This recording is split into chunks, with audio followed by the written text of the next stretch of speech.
Վերադարձանք տաղավար սիրելի հեռուստադիտողներ, շարունակվում է Առավոտ լուսոն, իսկ մենք շարունակում ենք խոսել հատկապես պոեզիայի, գրականության եւ արվեստի այլ ճյուղերի մասին, որովհետեւ կան մարդիկ, արվեստագետներ, արվեստասերներ, որոնք կարողանում են համադրել այս ամենը եւ համադրել պոեզիայի շուրջ եւ կարողացել են Փարիզյան հրատարակչական նախագծերից մեկը իրականություն դարձնել, ժամանակակից հայ պոեզիայի եւ տեսողական արվեստի համադրման վայր ստեղծել այս առավոտ այն գիշեր եւ այս ամենի մասին ավելի մանրամասն կխոսենք մեր հյուրերի հետ։ Իսկ ես շտապ եմ ներկայացնել նրանց Գևորգ Այվազյան հրատարակչություն, Փարիզ նախաձեռնության հեղինակ, նկարիչ, պոետ, հրատարակիչ, բարի լույս եւ Քնարիկ Ներսիսյան նախագծի համակարգող, բարի լույս։ Բարի լույս։ Շատ ուրախ ենք ձեզ տեսնել մեր տաղավարում։ Շնորհակալություն հրավերի համար։ Սիրով եկեք խոսենք այս նախագծի մասին։ Նախ, մեր շատ հետաքրքիր է ինչպես ծնվեց անվանումը։ Հետաքրքիր է, այս առավոտ այն գիշեր արվեստագետների մեջ եւ պոեզիայի աշխատողների մեջ այդ տենց ժամանակա, որ ամեն բանը շատ ցենց նուրբ մոմենտա, որ լսի հետ կապ ունի, ու այդ փոխանցումը շատ արագ է եղնում, ու շատ մտքեր եւ unconscious տենց բաներ փոխվում է ու ծնվում է ինչ որ տենց բաներ, որ մենք մտածում ենք, որ առավոտը որ հասնում է այլ լույսը գալիս է, մտածում ենք այդ ինչ էր, գիշերը ինչ է կատարվել ու ոնց որ թազա բան է ծնվում, ոնց որ օրն է ծնվում, բայց այն ժամանակ ինձ համար շատ կարևոր է զգալ այդ ինչ որ կատարվել է, ոնց է ինքը մնում հիմա այդ առավոտյան։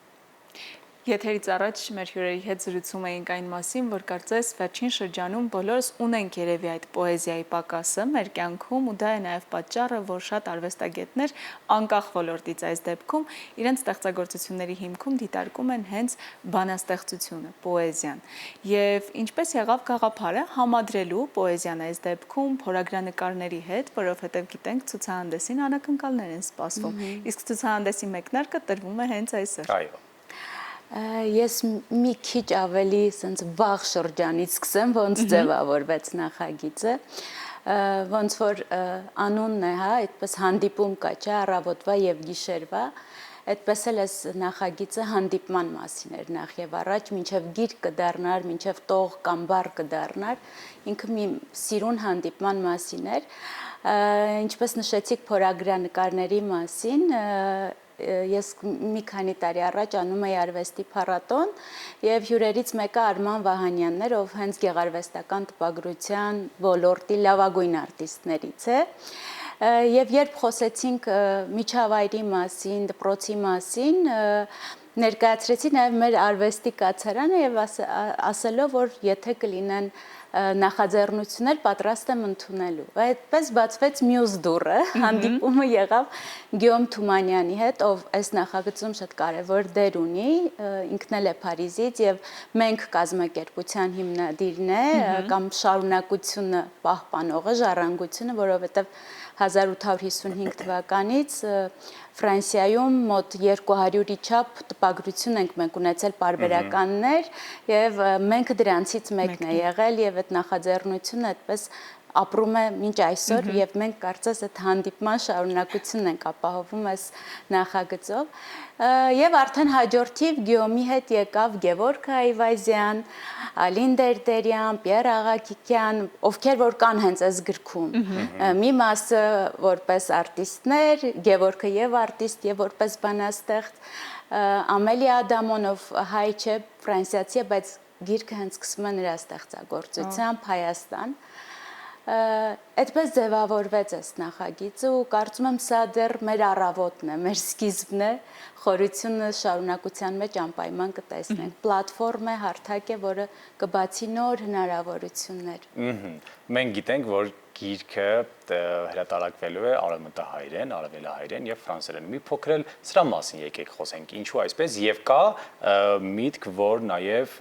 այլ լեզուներով էլ պետք է դե լավ, ասա որ մենք գիտենք, որ կա առաջիկայում երուսատիտողի եւ մեր մեջ։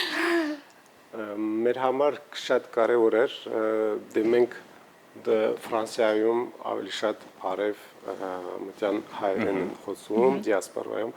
ես որ եկա առաջ անգամ այստեղ, որ սկսեցի հայերեն մի քիչ իմ հայրենը զարգացնել, սովորել,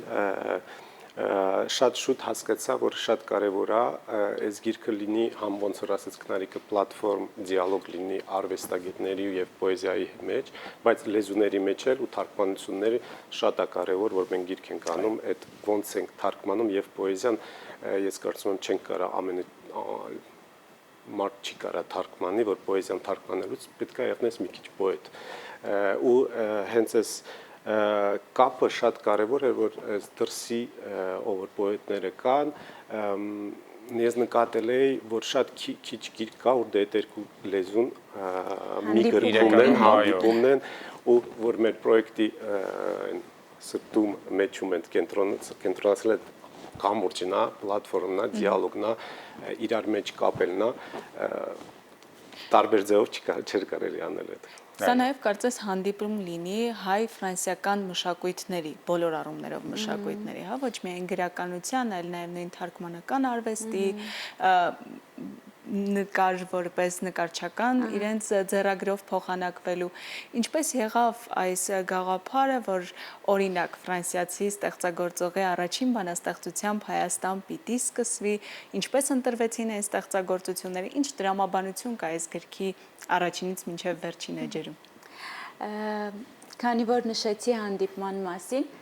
Գևորգը նշեմ, որ առաջին անգամ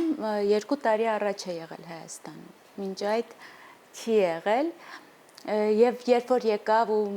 առաջին աշխատարանը որ արեց սովորողների հետ հենց այդպես էր կոչվում պոեզիա եւ իլյուստրացիա եւ Կոմիտասի բանաստեղծության հետ ինչպես ինքը խաղաց այդ սովորողների հետ ու հետո բացի գրքից գիրք ստեղծվեց այնուհետև արդյունքը որպես ինստալացիա զարդարեց դպրոցի ճակատային հատվածը ու մի միտք էր իրեն անդադան հանգստացնում, բացի այդ կրթական մասից շատ ուզում էր, որ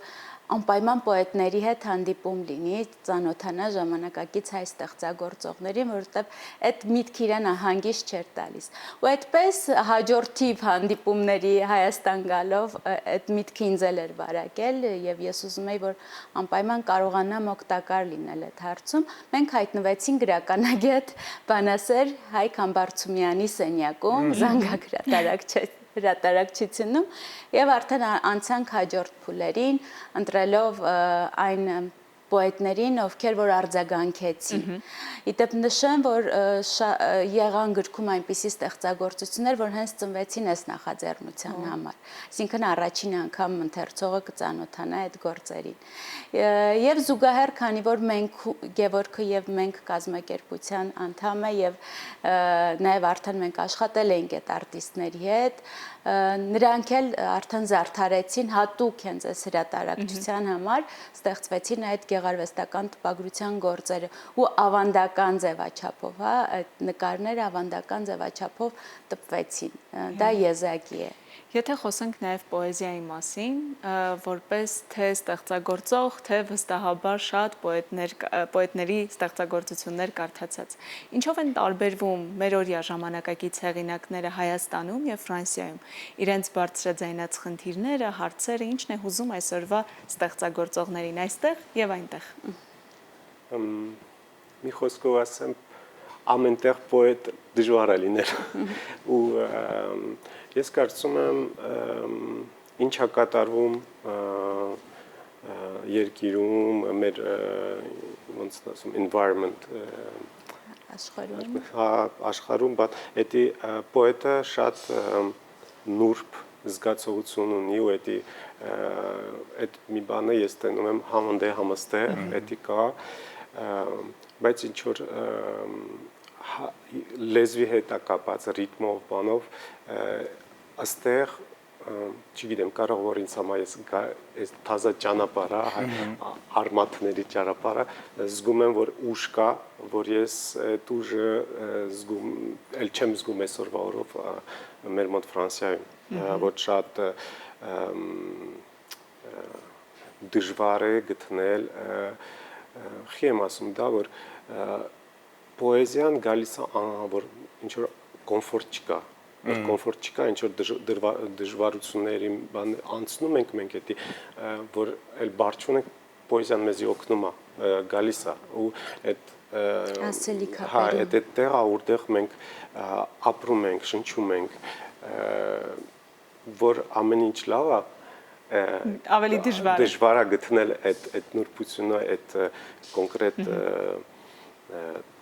չգիտեմ, այդ ատմոսֆերան։ Միջավայրը։ Այո։ Եվս մեկ անգամ մեր հեռուստադիտողներին հիշեցնենք, որ այսօր Երևանում բացվելու է այս առավոտ այն գիշեր միջազգային հրատարակչական նախագիծը, գրքի շնորհանդես եւ նախագծի համար ստեղծված հեղինակային 14 փորագրանկարների ցուցադրությամբ ցուցադրությունը լինելու է մինչև հուլիսի 17-ը, քանի որ տպագրաքանակը բավականին սահմանափակ է, շտապեք ձեռք բերել հենց այս օրերի ընթացքում, իհարկե երկրորդի ակնկալիքով, որը տեղի կունենա արդեն աշնանը, դրա մասին էլ կպատմենք հետո։ Անչափ շնորհակալ ենք, որ առավոտը սկսեցիք մեզ հետ։ Աշնանն էլ կգա անպայման, դասերով կխոսենք։ Սիրո։ Շնորհակալ ենք շատ, ձեզ լավ օրվա շարունակություն ենք մաղթում։ Ձեզ Մերսի։